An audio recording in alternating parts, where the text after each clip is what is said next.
Hola compañeros, bienvenidos a la clase. Hoy veremos cómo se hace una semiología de columna vertebral. Para tener un buen diagnóstico debemos hacer una buena semiología de columna vertebral en este caso. Una buena exploración física y estos puntos unidos nos llevarán a una buena hipótesis de nuestro diagnóstico previo. Bueno, comenzamos. ¿Cómo se llama? Zairo Mazón Jiménez. ¿Edad? 15 años. Sexo masculino, ¿verdad? Sí. Religión, Católica. nacionalidad, Mexicana. ok.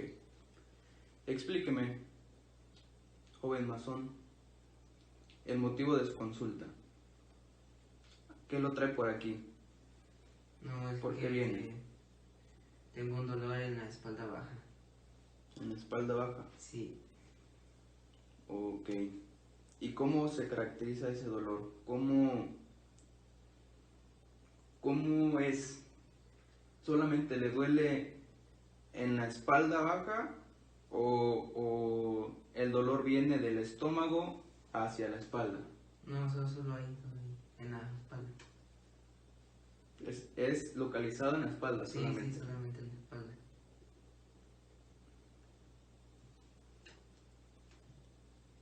¿Hace cuánto tiempo inició el dolor?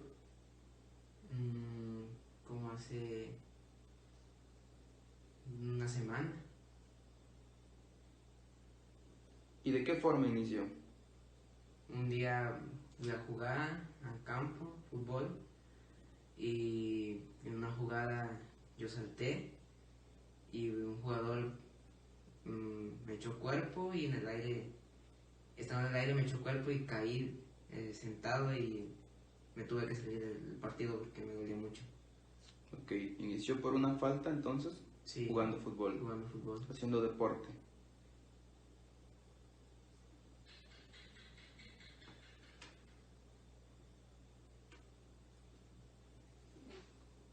Y explícame, joven masón, ¿qué factores lo agravan? ¿Qué factores lo ayudan a estar tranquilo del dolor? Cuando usted camina, ¿le duele más? Cuando usted se acuesta, disminuye. Cuando usted se sienta, disminuye. Cuénteme todo eso. Pues cuando yo camino me duele, cuando corro me duele más, y aunque ande así, cuando me paro igual, cuando ando parado igual me duele, y solamente cuando me acuesto o reposo, ahí fue donde disminuye un poco, pero igual me paro otra vez y vuelvo a caminar y me sigue el dolor. Con el más mínimo movimiento, ¿aumenta el dolor? Sí, al esforzarme, sí, mientras estar reposando. ¿Y en qué ritmo o en qué horario le da el dolor más fuerte? El dolor en la noche cuando usted se va a dormir, a medianoche despierta con el dolor encima, despierta por el dolor o algo así. De hecho duermo bien, pero cuando me trato de mover es donde me duele. Pero si me quedo quieto, no Ok, me duele. entonces usted puede dormir en una sola posición sin ninguna molestia. Sí. Muy bien, joven masón.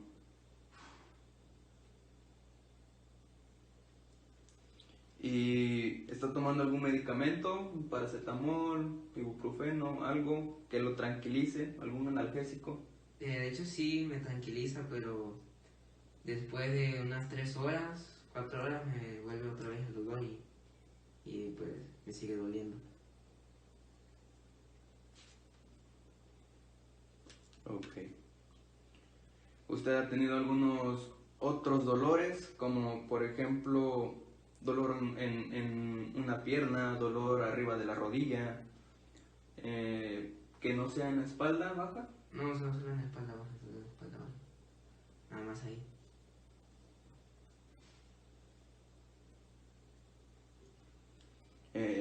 ¿Ha presentado fiebre? No.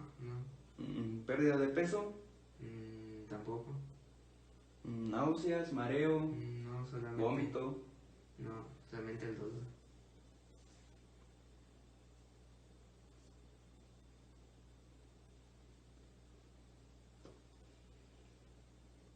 Cuando usted camina, el dolor se va hacia la cadera al momento de moverse o de hacer un esfuerzo y cuando se detiene, el dolor se calma o algo así. Nada más al estar parado ya siento un dolorcito y cuando camino pues... Pero el dolor se va hacia la cadera o solamente está localizado. No, solamente ahí está localizado. Ninguna otra parte, solamente ahí donde me duele. Al caminar, al estar parado, solamente ahí. Ok. Muy bien, casi terminamos con el interrogatorio. Por último, ¿ha tenido algunas fracturas? No, solamente... No, ninguna. ¿Alguna neoplasia? ¿Algún que sienta una bolita o algo por el estilo? No. ¿No? Bueno. Bien. ¿Puedo hacer unas preguntas acerca de sus familiares? ¿Alguno de sus familiares sufre alguna deformación? No, ¿Un dedo extra? todo bien. ¿Que tenga desviada la columna? No. Que tenga una afección en las articulaciones, que usted haya escuchado que pues su tío, su primo, su tía, su mamá tenga alguna inflamación o alguna enfermedad de articulaciones o de los huesos. No, todos sanos. Ninguno tenemos. Muy bien, joven masón. Terminando con el interrogatorio, vamos a hacer una exploración física para tener más puntos para nuestro posible diagnóstico. Muy bien, clase. ¿Quieren saber qué sigue? Acompáñenme a ver la exploración física. El examen físico consta de 4 pilares. Principalmente tenemos la inspección, posteriormente los rangos de movimiento, así como la palpación y las pruebas específicas. Bien, como primer punto veremos la inspección. Esta la veremos pues cuando ingresa el paciente a nuestro servicio de salud, en el cual veremos la lordosis cervical, si está en mantenimiento o si hay pérdida de esta continuidad. Y por consiguiente veremos si hay posturas antiálgicas. Como segundo lugar veremos la asimetría de la columna cervical. Veremos si esta presenta alguna coloración anormal, algún aumento del volumen, alguna atrofia muscular.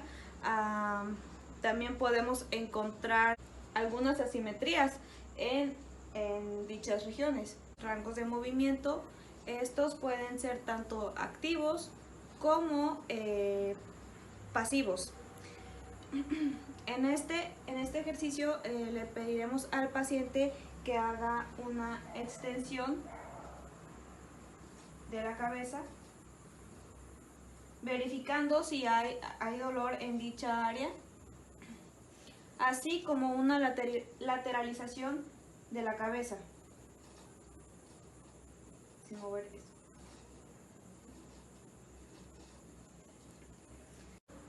Bien, se dicen que estas pruebas de ROM son positivas cuando encontramos dolor o rigidez ante dichos movimientos.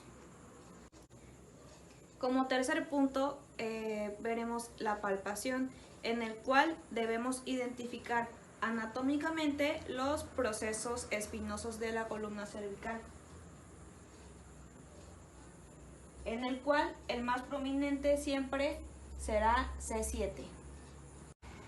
Continuando con la palpación, buscaremos algunos puntos dolorosos en dicha área, así como puntos de gatillo o algún aumento de volumen o masa extraña. Bien, también menciona la literatura que realizaremos algunos procesos específicos patológicos, como es el test de Spurling, en el cual de igual manera haremos una flexión y lateralización del cuello, pero esta vez con una compresión axial. Este test antes mencionado se considera positivo cuando el dolor se irradia hacia alguna extremidad ipsilateral. Bien, como otra prueba específica y patológica, también tenemos a la prueba o test de Roger y Biquelas. En vamos a buscar una tracción de la raíz afectada con el siguiente movimiento. Le vamos a pedir al paciente que gire su cabeza hacia la derecha y nosotros posteriormente con su brazo lo giraremos posteriormente.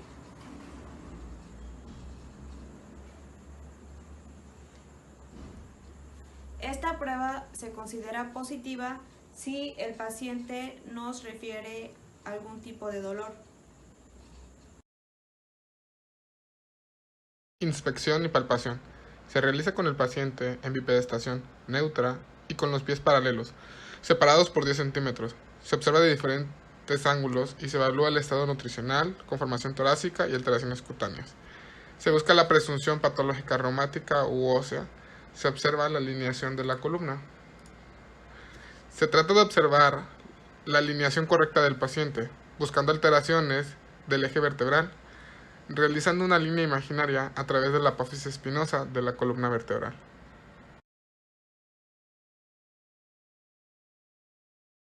Maniobra de Adams. Se hace inclinar al paciente hacia adelante en acto de tocarse los pies y se observa desde varios ángulos.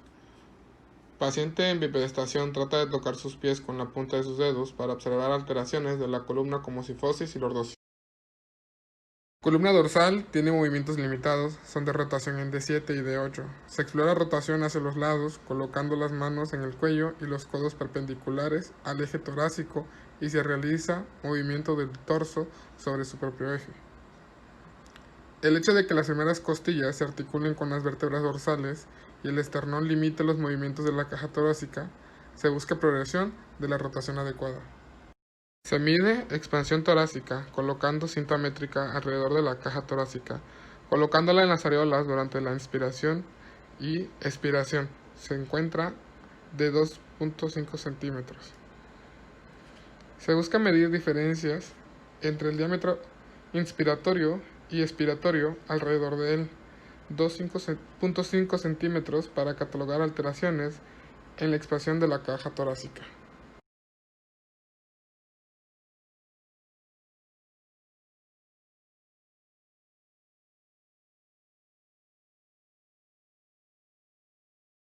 Patología dorsal. Escoliosis. Puede ser estructural y no estructural.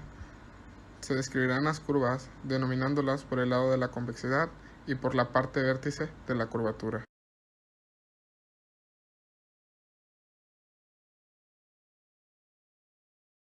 Cifosis. Alteración de la alineación en el plano sagital anteroposterior, presenta curvatura convexa. Se produce en pacientes seniles, espondilitis anquilosantes y enfermedad de Sherman. Cifosis angular, por fracturas, tuberculosis vertebral o anomalías congénitas. Puntos dolorosos. Se palpa con la palma de la mano las apófisis espinosas de las vértebras dorsales, ejerciendo cierta presión y esperando respuesta del dolor. Al palpar los puntos dolorosos, se busca una hiperreacción al dolor con compromiso neural u óseo.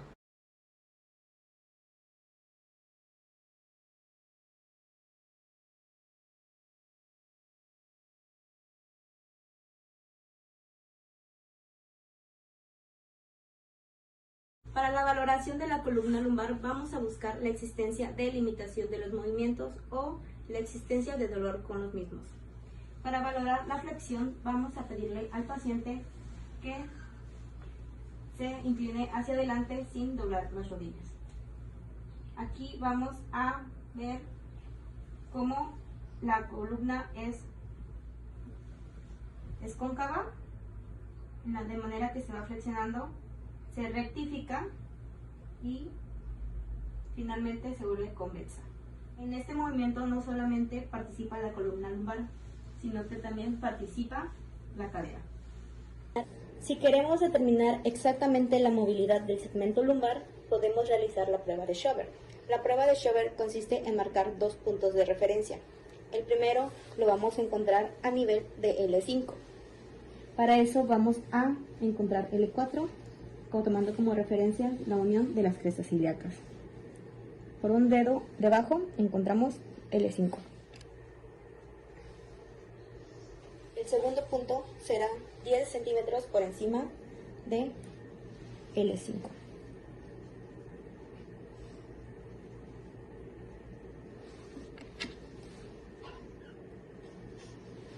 Indicamos al paciente que realice la flexión.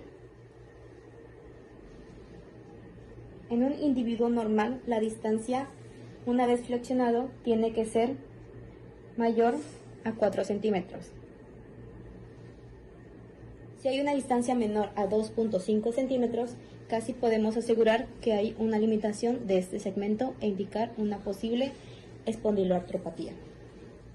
Para valorar los movimientos de inclinación, le indicamos al paciente que pegue las manos a los muslos y se incline lateralmente, viendo el movimiento armónico que hace, normalmente de 30 a 40 grados. Para valorar el movimiento de extensión, sujetamos al paciente de la pelvis y le pedimos que se flexione hacia atrás.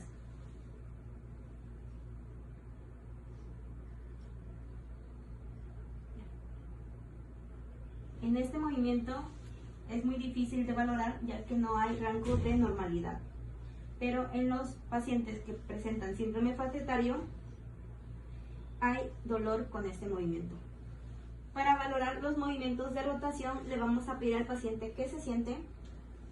Una vez sentado el paciente vamos a fijar la cintura escapular humeral pidiéndole al paciente que cruce los brazos por encima de los hombros. Y vamos a pedir que haga movimientos de rotación. ¿La silla? ¿Toda completa? Ahora para acá. Es la maniobra de Leitsky y el paciente va a estar acostado de cúbito supino y vamos a tomar el pie contrario a nosotros, poniendo nuestra mano en su rodilla a unos 70 grados y lo vamos a dejar caer. Si el paciente presenta algún dolor, la prueba es positiva o la maniobra es positiva y quiere decir que el paciente presenta con espondiloartrosis o espondilitis. Esta maniobra es la maniobra de compresión y esto nos va a ayudar para evidenciar hernias discales por estrechamiento del agujero de la confusión o presión sobre las carillas articulares. Esta va a ser, el paciente se va a mantener en posición de sedestación y se va a ejercer una presión hacia abajo de la cabeza de la siguiente manera. Si el paciente siente algún dolor o hay aumento de dolor en la compresión, significa que es positivo. La siguiente maniobra es la maniobra de Lewis 1 y 2. Y en esta le pedimos al paciente que esté en decúbito supino y le pedimos que ponga sus manos sobre su tórax. Pone sus manos sobre su tórax, por favor. Y también sostenemos sus tobillos para ejercer fuerza y le pedimos al paciente que logre sentarse.